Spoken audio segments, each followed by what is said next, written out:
மாண்புமிகு பேரவைத் தலைவர் அவர்களே, மாண்புமிகு முதலமைச்சர் அவர்களே, மாண்புமிகு அமைச்சர் பெருமக்களே, மாண்புமிகு எதிர்க்கட்சி தலைவர் அவர்களே, மாண்புமிகு சட்டமன்ற குழு தலைவர் அவர்களே, மாண்புமிகு சட்டமன்ற உறுப்பினர்களே, உங்கள் அனைவருக்கும் வணக்கம்.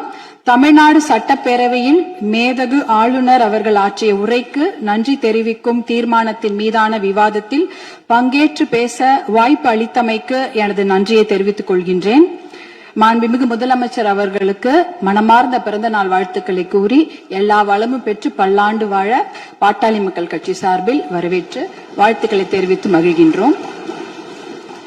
என்னை இந்த சட்டமன்றத்தில் பேச வாய்ப்பளித்து என்னை இந்த நிலைக்கு உயர்த்திய பாட்டாளி மக்கள் கட்சியின் நிறுவனர் மருத்துவர் ஐயாவிற்கும், பாட்டாளி மக்கள் கட்சியின் தலைவர் மருத்துவர் அன்புமணி ராமதாஸ் அவர்களுக்கும் இந்த நேரத்தில் சிரம் தாழ்ந்த நன்றிகளை தெரிவித்துக் கொள்கின்றேன்.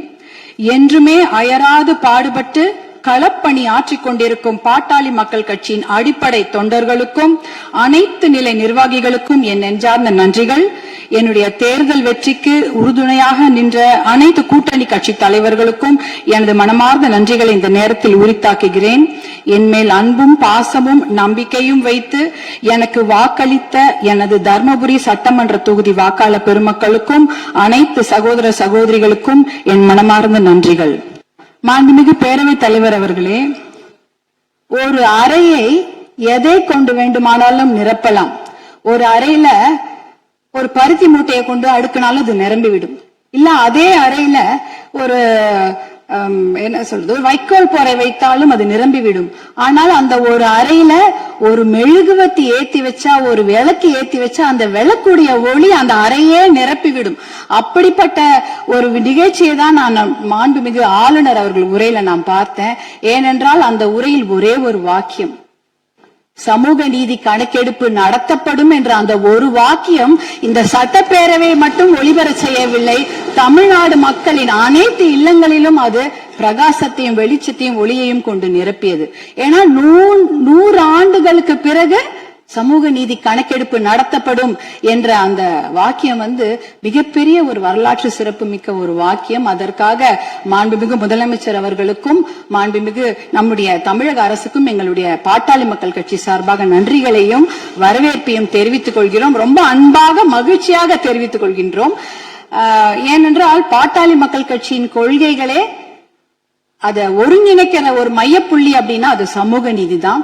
அந்த சமூக நீதியை நிலைநாட்ட இந்த சமூக நீதி கணக்கெடுப்பு நடத்தப்படுவதால் கண்டிப்பாக எல்லா இல்லங்களுக்கும் தமிழ்நாட்டின் மக்களுடைய அனைத்து நலத்திட்டங்களும் போய் சேரும் என்பதில் எந்த ஐயமும் இல்லை. அதற்காக எங்களுடைய மகிழ்ச்சியை தெரிவித்துக் கொள்கின்றோம். மாண்புமிகு மேதக ஆளுநர் அவர்களின் உரையில வேளாண் பெருமக்கள் அப்படின்ற வார்த்தையை சொல்லியிருந்தாங்க. வேளாண் பெருமக்கள் என்ற வார்த்தை எவ்வளவு அழகான வார்த்தை. ஆனால் பாட்டாளி மக்கள் கட்சியில நாங்க வேளாண் பெருமக்களை கடவுளாக நாங்க பார்ப்போம். அவர்கள் நமக்கு உணவளிக்கும் கடவுள்களாக தான் நாங்க அவங்கள பாக்குறோம். அதுல பாத்தீங்கன்னா சிறு குறு விவசாயிகளுக்கான கடன், விவசாய கூட்டுறவு கடனை தள்ளுபடி கொஞ்சம் செய்வதாக அறிவித்திருக்கிறார்கள். நீங்க வேளாண் குடிமக்களுடைய உழைப்பை நாம பார்க்க வேண்டும். வெயில்ல யாருமே வெளியில போக மாட்டாங்க. ஆனா வேளாண் குடிமக்கள் மட்டும்தான் வெயிலே வேலை செய்வாங்க. கடின உழைப்ப அந்த வெயில்ல தான் அவங்க கொடுப்பாங்க. அதே சமயம் மழை வெள்ள காலங்கள்லயும் அவங்க வேலை செஞ்சுட்டு இருப்பாங்க. மழை வெள்ளத்துல கொஞ்சம் அதிகமா தண்ணி தேங்கிட்டா கூட அந்த நிலத்துல இருக்கிற அந்த பயிர் எல்லாம் அப்படியே முழுகிடும். இப்பெல்லாம் போய் பயிர் முழுகிட்டா யாரும் போய் நேரடியா ஆய்வெல்லாம் செய்யறது இல்ல. ட்ரோன் அனுப்பி அந்த பயிர்ல அந்த தண்ணி நிலத்துல தேங்கி இருக்கான்னு கண்டுபிடிக்கிறாங்க. 2 நாள் கழிச்சு நீங்க ட்ரோன் அனுப்பினீங்கன்னா தண்ணியே இருக்காது, தண்ணி வடிஞ்சிரும். அப்ப அந்த ட்ரோன் என்ன சொல்லணும்னா தண்ணி இல்ல, அங்க எந்த பாதிப்பும் இல்ல அப்படின்ற தகவலை கொடுக்கும். இப்படி எவ்வளவு பிரச்சனைகள். அதே அறுவடை செய்து விட்டார்கள் என்றால் பாத்தீங்கன்னா அந்த டைரக்ட் ப்ரொக்யூர்மெண்ட் சென்டர், அதாவது டிபிஆர்னு சொல்லுவாங்க, அந்த கொள்முதல் நிலையங்கள், நேரடி கொள்முதல் நிலையங்களுக்கு மூட்டை மூட்டையா அரிசி எடுத்துட்டு போவாங்க. ஆனா ஒரு கொள்முதல் நிலையங்கள்லயும் ஒரு நாளைக்கு இவ்வளவுதான் அரிசி எடுத்துக்க முடியும், இவ்வளவுதான் மூட்டை எடுத்துக்கொள்ள முடியும் என்ற அளவுகோல் இருக்கும். ஆனால் அந்த அளவுகோலுக்கு மேல ஆயிடுச்சுன்னா அந்த மூட்டையை வச்சுட்டு வெயிலையும் மழையிலையும் அங்கேயே இருக்கணும். அது என்ன வேணாலும் சரி, மூட்டையை அவங்க நிலத்துல இருந்து எடுத்துட்டு போயிட்டாங்கன்னா தனியார் அந்த கொள்முதல் நிலையங்கள் வாசல்லே படுத்து கிடப்பாங்க. மழை பெஞ்சிச்சுன்னா அந்த மூட்டையெல்லாம் உள்ளே முளைச்சிடும், கெட்டு போயிடும். இப்படி எத்தனையோ அவங்க நம்மளுடைய உணவு மேசைக்கு சாப்பாடு கொண்டு வராங்க. அதற்காக அவங்க வாங்குற கடன் பாத்தீங்கன்னா தனியார் வங்கிகள்ல வாங்குவாங்க, தேசிய வங்கிகள்ல வாங்குவாங்க, கூட்டுறவு கடன் வாங்குவாங்க, யாருக்கிட்ட வேணாலும் கடன் வாங்கி அந்த விவசாயத்தை செய்வாங்க. அப்படி இருக்கும்பொழுது அந்த வங்கி கடன்களை நாம தள்ளுபடி செய்ய வேண்டும். மகாராஷ்டிரால பாத்தீங்கன்னா எல்லா வங்கி கடன்களையும் தள்ளுபடி செய்திருக்கிறாங்க. நம்ம தமிழ்நாட்டுல நம்ம கூட்டுறவு கடன், அந்த கடன் வாங்கின கடனை முழுமையாக தள்ளுபடி செய்ய வேண்டும் என்பதுதான் எங்களுடைய வேண்டுகோள். அப்படி ஏன் தெரியுங்களா, தமிழ்நாட்டுடைய ஒரு 3 பேர்ல 2 பேர் விவசாயத்தை சார்ந்த தொழில் செய்யறாங்க தமிழ்நாட்டுல. அப்படி இருக்கும்போது வருஷத்துக்கு நீங்க 10,000 கோடி கடன் வாங்கினவங்க கூட சந்தோஷமா வெளிநாட்டுல வாழ்ந்துடுறாங்க கடனை கட்டாம. ஆனா 10,000 ரூபாய் கடன் வாங்கிட்டு அந்த கடனை யாரா வீட்டு வாசல்ல வந்து கேட்டாங்கன்னா அவமானம் தாங்காம தற்கொலை பண்ணிக்கிறாங்க. 2021, 22, 23 கிட்டத்தட்ட 1968 விவசாயிகள் தமிழ்நாட்டுல தற்கொலை பண்ணி இருக்கிறாங்க. அப்படின்னா ஒரு நாளைக்கு 2 பேர், ஒரு நாளைக்கு 2 விவசாயிங்க தற்கொலை பண்ணிருக்கிறாங்கன்றத இந்த புள்ளி விவரம் சொல்லுது. அவங்களெல்லாம் நம்ம காப்பாத்தி ஆகணும். இப்ப சூப்பர் எல்னினோ வரப்போகுது. அந்த சூப்பர் எல்னினோனா கடுமையான வறட்சி, அதுக்கு நம்ம தயாரா இருக்கணும். இன்னும் எவ்வளவு கடன் வாங்குவாங்களோ அவங்க தெரியாது. நம்ம விவசாயிங்க எங்க இருக்காங்க தெரியுங்களா, 100 அடி ஆழத்து பள்ளத்துல இருக்கிறாங்க. 100 அடி ஆழ பள்ளம் கடன் சுமையில. ஆனா நீங்க நம்முடைய தமிழக அரசாங்கம் இன்னைக்கு அவங்க 50 அடி ஆழ கயிறு தான் கொடுத்திருக்கீங்க. எப்படி வெளியில வருவாங்க? 50 அடி கயிறு அவன் 100 அடி ஆளும் பள்ளத்து இருக்கிறாங்க. அந்த விவசாயிங்க எப்படி வெளில வருவாங்க? முழுமையாக கடனை தள்ளுபடி செய்தாதானே அவங்க அந்த கடன் பிரச்சனை வெளியில வந்து அவங்க அடுத்த வேலையை பார்க்க முடியும்.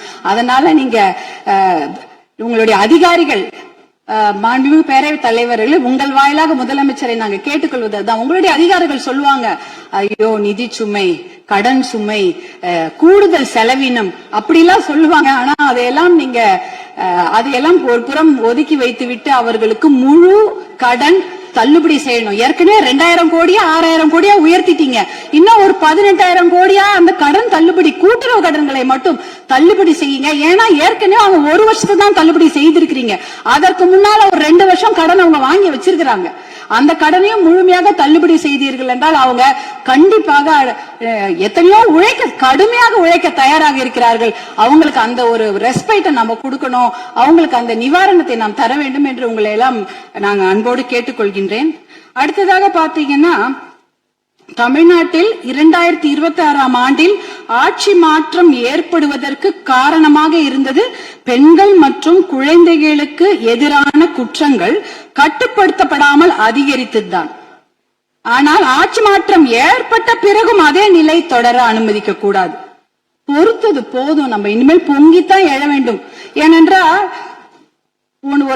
ஒரு பழமொழி சொல்வாங்க, அரசன் அன்று கொள்வான், தெய்வம் நின்று கொள்ளும் அப்படின்னு சொல்லுவாங்க. இன்னைக்கு நம்ம குழந்தைங்க மேல கைய வச்சவங்கள நம்ம சும்மா விடக்கூடாது. நம் பெண்கள் மேல் கை வைத்தவர்கள் சும்மா விடவே கூடாது. இதுக்கு மேல நம்ம பொறுமையா இருக்கிறதுல அர்த்தமே கிடையாது.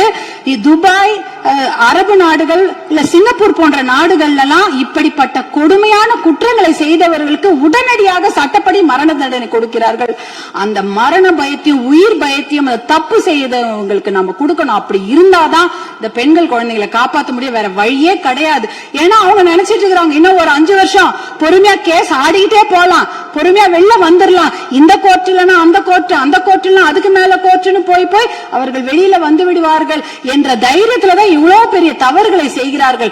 அவர்களுக்கு அந்த உயிர் பயத்தை, குழந்தைகள் மேல் கை வைத்தவர்களுக்கும் பெண்கள் மேல் கை வைத்தவர்களும் அந்த உயிர் பயத்தை கொடுத்தாதான் இனிமேல் அந்த தவறை செய்ய மாட்டாங்க. அதுக்காக இனிமேல் நாம பொறுத்தது போதும், பொங்கி எழ வேண்டும் என்று மறுபடியும் நான் உங்களை வேண்டி விரும்பி கேட்டுக்கொள்கின்றேன். அப்புறம் தர்மபுரி மாவட்டத்திற்கு ஒரு என்னுடைய கோரிக்கைகள், தர்மபுரி காவிரி உபரிநீர் திட்டத்தை உடனடியாக அறிவிக்க வேண்டும். தர்மபுரி மாவட்டம் மிகவும் பின்தங்கிய மாவட்டம், ரொம்ப வறட்சியான மாவட்டம். அங்க நாங்க நிலையங்களோ கட்டிடங்கள் எல்லாம் கேட்கல, குடிக்கிறதுக்கு தண்ணி கேட்கிறோம். ஒரு ஆளுக்கு ஒரு குடம் தண்ணி கூட கிடையாது, ஒரு ஆளுக்கு ஒரு குடம் தண்ணி கூட கிடையாது. தர்மபுரி மாவட்டத்தில் 2 பெரிய ஆறு ஓடுது, காவிரி ஆறு ஓடுகிறது, தென்பெண்ணை ஆறு ஓடுகிறது. ஆனா அதுல இருந்து தண்ணி அவங்களால குடிக்க முடியாது. ஏன்னா அந்த தண்ணி அவங்க வீட்டுக்கு வராது, பார்க்கதான் முடியும். நேரம் பாப்பாங்க, ஆறு எதிர்க்க ஓடும், தண்ணி வீட்டுக்கு வராது. இப்படிதான் அதோட நிலைமை. அந்த தர்மபுரி காவிரி உபரிநீர் திட்டத்தை செயல்படுத்தினாங்கன்னா கண்டிப்பாக தண்ணி வந்து அவங்களுடைய ஏரி குளங்களை நிரம்பிவிடும், எத்தனையோ குடும்பங்கள் பிழைத்து விடும். அது ஒரு அந்த திட்டத்துக்கு நீங்க புளோரைடு கூட தர்மபுரி மாவட்டத்தில் இருக்கு. எல்லாருடைய பல்லும் கருப்பு கருப்பா இருக்கும், மஞ்சள் கலரா இருக்கும் தர்மபுரி மாவட்டத்தில் மக்கள். அது பாத்தீங்கன்னா அந்த புளோரோசிஸ் என்ற ஒரு தன்மை, அதெல்லாம் குறைக்கணும்னா நல்ல தண்ணியை கொடுங்க. தர்மபுரி காவிரி உபரிநீர் திட்டத்தை நீங்கள் செயல்படுத்துமாறு அன்போடு கேட்டுக்கொள்கின்றேன். அடுத்தது தர்மபுரியில சிப்காட் தொழிற்பேட்டை அனௌன்ஸ் பண்ணி 18 வருஷம் ஆச்சு. 2 முறை அதுக்கு திறப்பு விழா பண்ணியாச்சு. ஆனா கூடுதல் நிதி ஒதுக்கீடு செய்ய வேண்டும். அந்த இடத்துல 2 நிமிஷம் கூடுதல் நிதி ஒதுக்கீடு செய்து தர்மபுரி மாவட்டத்திற்கு வந்து அந்த சிப்காட்டை உயிர் கொடுக்கணும். ஏன்னா தர்மபுரி மாவட்டத்தில் 3 லட்சம் இளைஞர்கள், 3 லட்சம் குடும்ப தலைவர்கள் புலம்பெயர்ந்து மற்ற ஊருக்கு போய் பழிச்சிட்டு இருக்கிறாங்க. அவங்க குடும்பத்தோடு சேர்ந்து வாழறதுக்கு நீங்க வழிவகை செய்யணும். கூடுதல் நிதி ஒதுக்கீடு செய்து அந்த சிப்காட்டுக்கு உயிர் கொடுக்க வேண்டும் என்று கேட்டுக்கொள்கின்றேன். அடுத்தது பாத்தீங்கன்னா தர்மபுரி மொரப்பூர் ரயில்வே திட்டம். சென்னையில இருந்து எல்லாரும் அவங்க ஊர் தலைநகரம் மாவட்ட தலைநகருக்கு ட்ரெயின்ல போலாம். ஆனா எங்க ஊருக்கு மட்டும் போகவே முடியாது ட்ரெயின்ல. தர்மபுரிக்கு சென்னைக்கும் ட்ரெயின் கனெக்ஷன் கிடையாது. அதுனா மொரப்பூர்ல ஒரு பெரிய பிட்டு வந்து உடைஞ்சு போயிருக்குது. அதுக்காக பாட்டாளி மக்கள் கட்சி நாடாளுமன்ற உறுப்பினர்கள் 2004 இருந்து போராட்டம் பண்ணி 2019 அந்த திட்டத்துக்கு அனுமதி வாங்கி ஃபண்டும் வாங்கி கொடுத்துட்டாங்க. ஆனா நிலத்தை வாங்கி கொடுப்பதில் கொஞ்சம் நிறைய சிக்கல்கள் இருக்கு. 50% நிலம் மட்டும்தான் அதுக்கு ஒதுக்கீடு செய்திருக்கிறாங்க. அந்த திட்டத்தை விரைவாக செயல்படுத்த வேண்டும். அதற்கு நீங்கள் சிறப்பு கவனம் தமிழக அரசாங்கம் செய்ய வேண்டும் என்று உங்களை அன்போடு கேட்டுக்கொள்கின்றேன். வருமானம் இல்லன்னு நம்ம சொல்லிட்டு இருக்கிறோம். ஆனால் நிறைய நல்ல திட்டங்கள் இருக்கிறது. அதாவது பாலிசி டிசிஷன்ஸ் பண்ணாலே அந்த வருமானம் தேவை கிடையாது. இப்ப இளைஞர்களுக்கு வேலை வாய்ப்பு 75% நீங்கள் உறுதி செய்து விட்டீர்கள் தனியார் துறையில அப்படின்னு சொன்னீங்கன்னா தனியார் துறையா அவங்களுக்கு வேலையை கொடுப்பாங்க. தமிழ்நாட்டு இளைஞர்களுக்கு வேலை கொடுக்கப்படும். இப்ப வேலையில்லா திண்டாட்டம் அதே குறைஞ்சிடும். அதே போல மாவட்டங்கள் அதிகமாக இருக்கிறது தமிழ்நாட்டுல. அதாவது அதை வந்து நம்ம மாவட்டங்களை பிரித்தால் ஒரு கொஞ்சமாக நிதி சுமைதான், ஆனா மாவட்டம் மிகப்பெரிய வளர்ச்சியை பெற்றுவிடும். அதே போல பில்ஃபரேஜை குறைக்கிறோம்ட்டு கவர்னருடைய ஆளுநர் உரையில் இருந்தது. கனிம வள கொள்ளை வந்து தடுத்துட்டா 1.5 லட்சம் கோடி 2 லட்சம் கோடி ரூபாய் நம்மால வருவாய் வந்து தமிழ்நாட்டுக்கு கிடைக்கும். அதே போல சேவை உரிமை பெறும் சட்டம் 21 மாநிலங்கள்ல இருக்கிறது. அது வந்து பொதுமக்களுடைய நலனுக்காக கொண்டு வரப்பட்டது. அது பாத்தீங்கன்னா அதனால எப்படின்னா எந்த ஒரு விஷயத்துக்காக பொதுமக்கள் அப்ளை பண்றாங்களோ உடனே வந்து சேர்ந்து 1 பைசா செலவில்லாம சேவை உரிமை சட்டம், லோக ஆயுக்தாவை பலப்படுத்த வேண்டும். இப்படி போன்ற பில்ஃபரேஜ்களை தடுத்தாலே தமிழ்நாட்டுக்கு வருவாய் ஏற்பட்டுவிடும். பாலிசி டிசிஷன்ஸ் பண்ணும்போது எந்த ஒரு நிதி சுமையும் கிடையாது. இப்படிப்பட்ட திட்டங்களை எல்லாம் நீங்க கவர்னர் உரையில மேதக ஆளுநர் உரையில சிலவற்றை அறிவிப்பு செய்திருக்கிறீர்கள், சிலவற்றை அறிவிப்பு செய்யாமல் இருக்கிறீர்கள். அதையெல்லாம் கொண்டு வர வேண்டும் என்று உங்களை கேட்டுக்கொண்டு எனக்கு இந்த வாய்ப்பை அளித்த பேரவைத் தலைவர் அவர்களுக்கும் மாண்புமிகு முதலமைச்சர் அவர்களுக்கும் எல்லோருக்கும் என்னுடைய சட்டமன்ற உறுப்பினர்கள் என் மனமார்ந்த நன்றியை தெரிவித்துக் கொள்கின்றேன். மாண்பு பேரவைத் தலைவர்களே, மாண்பு உறுப்பினர்கள் குறிப்பிடுகிற ரயில்வே திட்டத்திற்காக நிலமுடுப்பிலே தாமதம் ஏற்படுகிறது என்று சொன்னார்கள். அதற்காக தனி தாசில்தாரை விரைவாக நியமிக்கிறோம். விரைந்து அந்த பணிகள் நிறைவேற்றப்படும். நாலேஜ் லூமின் அறிவொளி வியூவர்ஸ், தேங்க்யூ ஃபார் வாட்சிங் நாலேஜ் லூமின் அறிவொளி யூடியூப் சேனல். தொடர்ந்து இது போன்ற பயனுள்ள தகவல்களை காண்பதற்கு நாலேஜ் லூமின் அறிவொளி யூடியூப் சேனலை சப்ஸ்கிரைப் செய்யாதவர்கள் சப்ஸ்கிரைப் செய்து பெல் ஐக்கானை கிளிக் செய்து கொள்ளுங்கள்.